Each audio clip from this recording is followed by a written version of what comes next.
Bonjour la famille, bienvenue dans cette vidéo. Moi je vais vous parler d'un secret, ou plutôt de deux secrets que j'ai à connaître qui m'ont beaucoup aidé et je pense que ça peut aussi t'aider.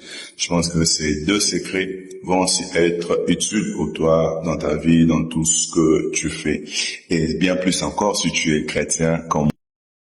Mais déjà si tu n'es pas chrétien, c'est pas non plus grave parce que cette vidéo aussi peut t'aider. Alors, peut-être que tu connais déjà ces secrets-là. Les secrets dont je vais vous parler concernent Dieu. Concernent Dieu, ou plutôt la relation qu'on doit avoir avec Dieu. C'est une chose qui peut t'aider dans tout ce que tu peux faire.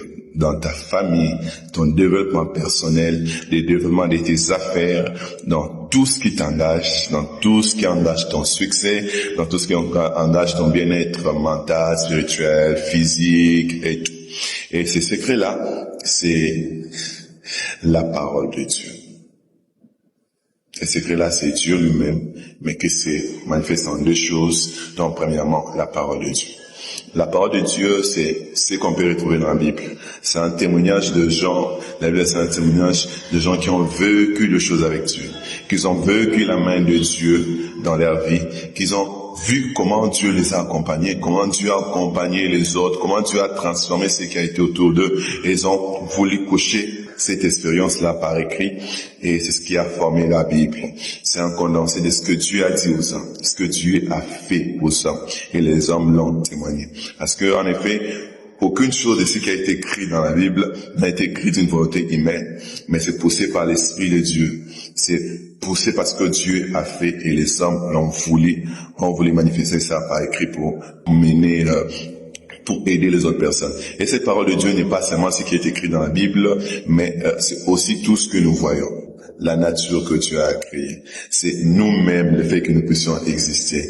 C'est tout ce qu'on peut entendre de Dieu. En effet, la parole de Dieu dit, la Bible dit, l'homme ne vivra pas du pain seulement, mais de tout ce qui sort de la bouche de Dieu. Tout ce que peut dire, Dieu peut dire, dans la conviction qu'il met dans notre cœur, par la prophétie. Tout ce que peut dire, Dieu peut dire au travers d'une autre personne qui nous gronde. Dieu utilise, c'est en fait ce que même la Bible dit, que Dieu nous parle. Job dit, Dieu, dans le livre de Job, il est dit que Dieu nous parle tantôt d'une manière, tantôt d'une autre. Il peut utiliser les songes, les expériences que nous traversons. Beaucoup de choses que nous vivons sont des moyens, des mécanismes que Dieu utilise pour nous parler, pour nous faire parvenir sa parole. Alors la personne qui écoute cette parole-là, qui écoute Dieu, a la facilité de réussir dans ce qu'il fait. La facilité de réussir dans ce qu'il fait.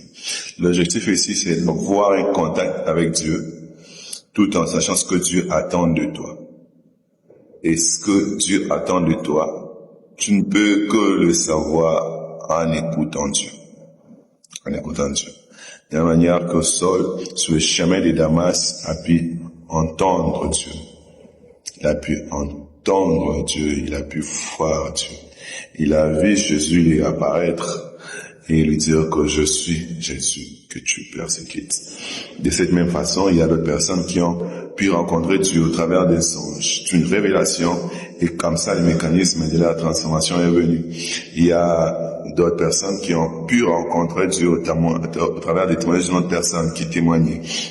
En face, à travers d'une situation qu'une autre personne a vécue, et cette fois, Dieu est intervenu dans la vie de cette personne, au travers même de leur propre vie, de ce qu'ils ont pu traverser, et Dieu leur a apparu.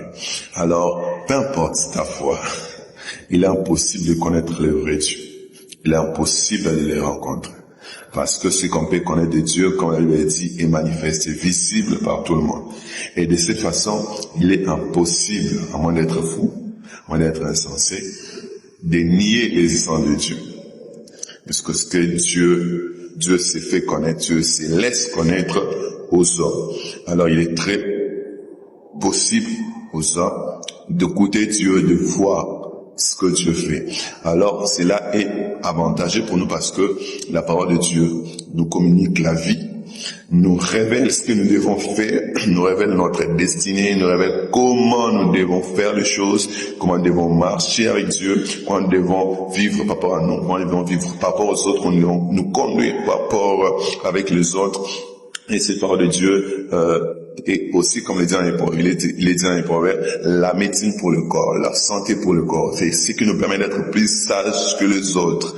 La crainte de Dieu, la crainte de la parole de Dieu, la mise en pratique de la parole de Dieu, c'est ça même la sagesse, c'est ça même la science.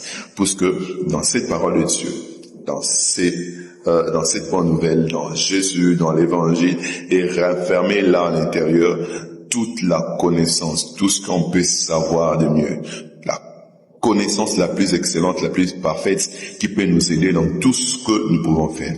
Alors, j'ai parlé de deux secrets. J'ai dit, premièrement, il y a la parole de Dieu. J'ai dit, deuxièmement, il y a la prière. Parce que la prière, c'est un moyen pour nous de dire oui à l'appel de Dieu, de dire oui à la parole de Dieu, de plonger dans la parole de Dieu, de plonger dans Dieu, d'être en contact et en connexion avec Dieu. On peut écouter Dieu, mais on doit répondre à cette écoute. C'est notre moyen, nous, de parler à Dieu, et Dieu, lui, nous répond après. C'est un moyen pour nous de faire fonctionner les mécanismes de communication avec Dieu. La prière n'est pas un monologue, une situation dans laquelle une personne se parle à lui-même, mais c'est un moyen, une façon pour nous, humains, de parler avec Dieu, de plonger dans le divin. C'est comme un miroir dans lequel nous plongeons dans un fleuve qui nous donne les reflets de nous-mêmes. C'est comme si on regarde dans un miroir qui nous donne non seulement les reflets de nous-mêmes, mais la meilleure version de ce que nous devons être. Parce que dans la prière, nous parlons à Dieu, Dieu nous parle, Dieu nous renvoie ce que nous sommes et nous renvoie aussi ce que nous devons être afin de poursuivre cela pour le devenir. C'est un moyen où nous parlons, nous disons ce que nous sommes, ce que nous voulons voir, où nous pouvons glorifier Dieu, l'exalter, et en contrepartie de cela, Dieu nous fait remonter vers lui, nous fait remonter vers ce qu'il attend de nous, vers ce que nous devons être. Alors j'espère que ta petite vidéo de quelques minutes, ça t'a aidé, et je crois fermement que si tu mets en pratique ces choses, tu évolueras beaucoup plus vite. Quand tu auras des problèmes, tu feras recours à Dieu par le moyen de la prière. Quand tu voudras prendre une décision, tu feras recours à Dieu en écoutant sa parole. Alors cela t'aidera dans tout ce que tu as à faire. C'est pas sans raison que Dieu dit à Josué que ces livres de la loi ne s'éloigne pas de toi, de ta bouche, ne s'éloigne pas de ton cœur, ne s'éloigne pas de toi. Parce que au travers de cette loi, au travers de cette parole de Dieu, tu pourras réussir dans toutes tes entreprises si tu la mets en pratique. Et au travers de la prière, tu auras une victoire spirituelle sur toutes choses. Que Dieu vous bénisse.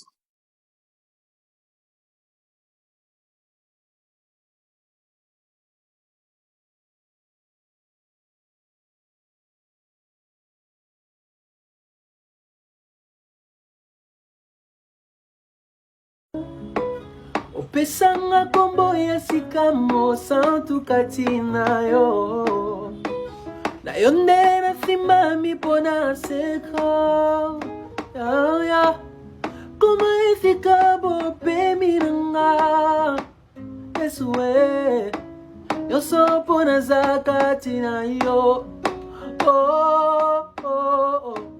yoso pona zakatina yo yo so pona zakati na yo.